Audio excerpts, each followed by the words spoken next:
Hello, welcome to legal awareness web series. आज के इस एपिसोड में बात होगी नागालैंड में जो arm forces special powers act को 6 महीने के लिए एक्सटेंड कर दिया गया है। नॉर्थ ईस्ट के लिए कोई नई बात नहीं है। जब से ये एक्ट बना है 1958 से लगातार नॉर्थ ईस्ट की कई स्टेट्स में ये लागू रहा है।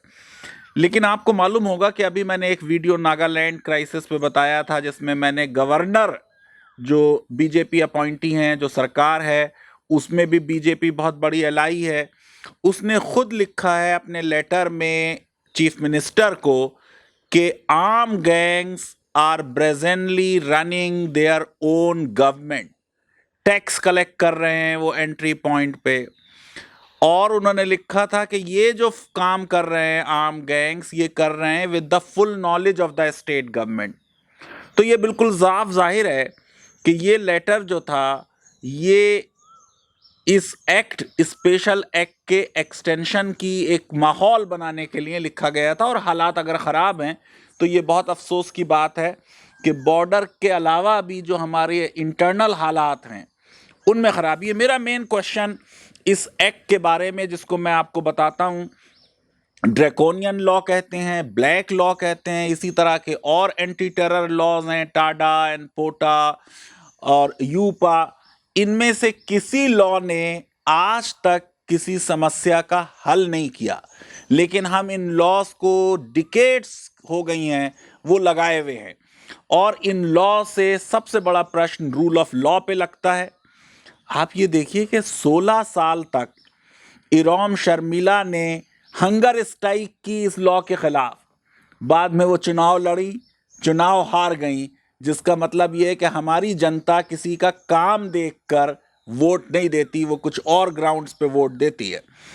तो ये जो arm force special powers act है, अंग्रेजों ने ओरिजिनली बनाया था, क्विट इंडिया मूवमेंट के खिलाफ इस्तेमाल हुआ।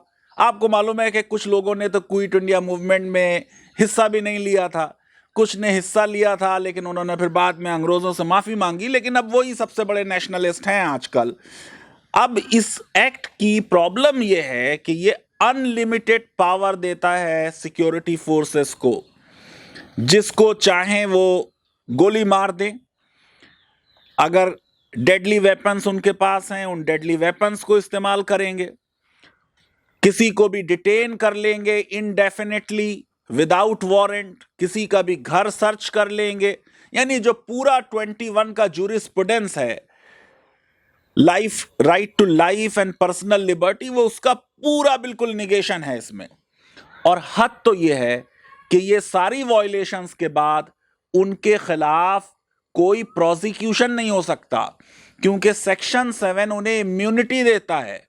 और जब तक आपको सेंट्रल गवर्नमेंट की परमिशन नहीं मिले वो प्रोसिक्यूशन नहीं मिलेगा। मैं अभी आपको बताने वाला हूं कि मणिपुर के फेक इनकाउंटर मैटर्स में आर्मी ऑफिसर 700 कोर्ट में गए, सेंट्रल गवर्नमेंट ने भी उन्हें सपोर्ट किया और यह कहा कि साहब इनका प्रोसिक्यूशन जो है उससे हमारी आर्म फोर्सेस डिमोरलाइज हो जाएंगी। ऑफ कोर्स सुप्रीम कोर्ट की बेंच जस्टिस मदन लोकुर और जस्टिस यू ललित ने कहा हमारी आर्म फोर्सेस बहुत मजबूत हैं, और यह कहना कि वो डिमोरलाइज हो जाएंगी, इसका मतलब यह कि जो लोग ये कह रहे हैं वो हमारी फोर्सेस को कमजोर मानते हैं। और उस बात को, वो पिटीशन को उन्होंने रिजेक्ट किया। 2019 का कांग्रेस के मैनिफेस्टो में यह बात आ गई थी कि हम जरा इस लॉ पे फिर से एक रिव्यू करेंगे ताकि एक बैलेंस क्रिएट हो जाए ह्यूमन राइट्स के जो डिफेंडर्स हैं और जो सिक्योरिटी कंसर्न्स हैं। इसको एक बहुत बड़ा मुद्दा बनाया गया। 2019 के इलेक्शन में यह कहा गया कि कांग्रेस सॉफ्ट है टेररिज्म में। ये लॉ कांग्रेस नहीं बनाया है। जितनी human rights violation arm forces special powers act के तहत नॉर्थ ईस्ट में हुई हैं, या पंजाब में हुई हैं, या कश्मीर में हुई हैं, वो कांग्रेस गवर्नमेंट्स की ही देन है। मैं आपको बताता रहा हूं कि सब सरकारें एक सी होती हैं, उसमें कोई मेजर फर्क नहीं होता है। अब आप ये देख लीजिए कि 2004 में मणिपुर में 30 विमेन ने बाकायदा सड़क पर दे वॉक, नेकेड वॉक करी उन्होंने to protest against rape and murder of young women. आप सोचिए कि हम इस लॉ में क्या कर रहे हैं, अनलिमिटेड पावर दे रहे हैं सिक्योरिटी फोर्सेस को, और नतीजा क्या हो रहा है। मणिपुर का ही अगर मामला ले लें कि 1528 केसेस जिनको कहा गया कि साहब ये इनकाउंटर थे, उन पे एलिगेशन है कि वो फेक इनकाउंटर हैं, और ये हुए हैं 2000 से 2012 तक। आप सोचिए कि इसमें सुप्रीम कोर्ट इंटरवीन की, कई बार सुप्रीम कोर्ट की बेंचेस ने ऑर्डर्स पास किए, कोर्ट ने इसमें एक इन्वेस्टिगेशन कराया, सुप्रीम कोर्ट के ही एक फॉर्मर जज जस्टिस हेगड़े, और उन्होंने कहा कि ये ज़्यादातर केसेस जो उन्होंने इन्वेस्टिगेट किए 6 या 7 वो सब फेक इनकाउंटर थे, वो सच नहीं थे। जिन लोगों का इनकाउंटर किया गया उनके कोई क्रिमिनल रिकॉर्ड नहीं था। आप सोचिए कि किस तरीके की बात है। सीबीआई ने उन्हें प्रोटेक्ट करने की कोशिश की, फिर बाद में सुप्रीम कोर्ट ने सीबीआई के जो डायरेक्टर थे आलोक कुमार, बाद में वो भी हटा दिए गए, उनसे कहा भाई चार्जशीट फाइल करने में, इन्वेस्टिगेशन में इतना डिले क्यों हो रहा है। फिर इवेंचुअली 7 चार्जशीट्स जो थी वो फाइल की गई, और ये 14 ऑफिसर्स हैं। क्या चार्जेस हैं? मर्डर 302, कॉन्स्पिरेसी 120B और section 201 of Indian penal code, destruction of evidence, सबूतों को मिटाया जा रहा था। और ये बात आप सोचिए कब की हो रही है, 18-19 साल हो गए हैं, उसके बाद भी इन लोगों को इंसाफ नहीं मिल रहा है। 1947 में मणिपुर जो था, उसके महाराजा ओरिजिनली इंडिया में ज्वाइन नहीं होना चाहते थे। उन्होंने एक कॉन्स्टिट्यूशनल मोनार्की डिक्लेयर की, पार्लियामेंट के इलेक्शन किए, 2 साल बाद वो इंडिया में मर्ज हो गए। जो मैथिक कम्युनिटी है वो समझती है कि महाराजा के ऊपर प्रेशर था इंडिया का, तो यूनियन टेरिटरी बन गई मणिपुर 63 में, स्टेट बन गई 72 में, 64 से ही वहां अपराइजिंग शुरू हो गई, और उसकी वजह से इस लॉ का बार बार इस्तेमाल हुआ। अभी जनवरी 2020 में उस मैटर में जिसमें सुप्रीम कोर्ट कह रही है 2013 से कि इन्वेस्टिगेशन करो, चार्जशीट करो, 14 जुलाई 2017 में कोर्ट ने बहुत सख्ती दिखाई। फाइनली एसआईटी ने 7 एफआईआर्स जो थी वो उसमें की पुलिस ऑफिसर्स के खिलाफ। आप देखिए किस तरह के केसेस हो रहे हैं इसमें कि इनोसेंट लोगों को, आर के लक्सना हैं, अपने अंकल के घर पे थे, वहां से उठा लिया गया, इनकाउंटर कर दिया गया। आप सोचिए केस है फरवरी 15, 1999 का, और चार्जशीट फाइल हो रही है 2020 में।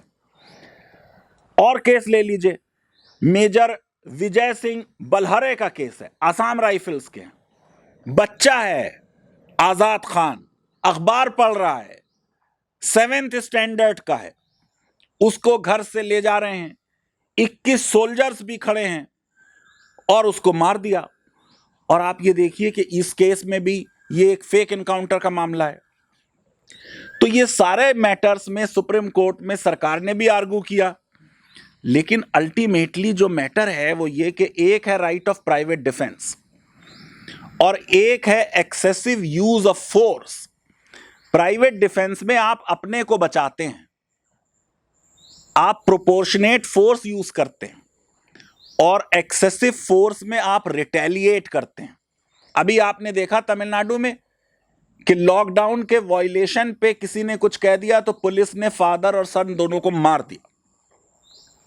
मैं ये समझता हूं कि इतने 63 ईयर्स से आप जिस लॉ को यूज कर रहे हैं, अगर उस लॉ से आपने इंसर्जेंसी कम नहीं की, इसका मतलब उस लॉ में कमी है। आप उस लॉ को छोड़िए, रूल ऑफ लॉ पे आइए। सुप्रीम कोर्ट ने साफ तौर से इस केस में यह बात कही कि वेजिंग वॉर का मतलब यह नहीं है कि कोई ऑर्डिनरी डिस्टरबेंस कहीं पे हो रहा है, लॉ एंड ऑर्डर की वायलेशन हो रही है। आपको अगर वेजिंग वॉर का चार्ज किसी पे लगाना है तो बहुत सीरियस मैटर होना चाहिए। जज एहरन बैरक को कोट करते हुए सुप्रीम कोर्ट ने कहा कि ये जितने इस तरह के मैटर हैं जिसमें आप टेररिज्म से डील कर रहे हैं और सरकार ये कहती है कि भाई हम कैसे डील करें जब हमारा हाथ जो है वो कमर पे बंधा हुआ है, सुप्रीम कोर्ट ने कहा कि ये आपके इनकाउंटर को हम इन्वेस्टिगेट नहीं कर रहे हैं, हम इन्वेस्टिगेट कर रहे हैं जो ये स्मोकिंग गन है, ये जो आप हथौड़े से मक्खी को मार रहे हैं, चींटी को तोप से मार रहे हैं, ये है मुद्दा। और इसमें सबसे बड़ा मुद्दा जो है वो इम्यूनिटी का है जो हमने दे रखी है। अभी देखिए शोपियन फायरिंग मामले में जम्मू एंड कश्मीर में, उसमें भी आर्मी के लोग इन्वॉल्व थे, सुप्रीम कोर्ट ने बाद में स्टे कर दिया। ये रूल ऑफ लॉ के लिए इस तरह के लॉज जो हैं अच्छे नहीं हैं। हमारी रैंकिंग रूल ऑफ लॉ में कम होती है इन लॉज की वजह से, और इंसर्जेंसी और टेररिज्म खत्म नहीं होता है।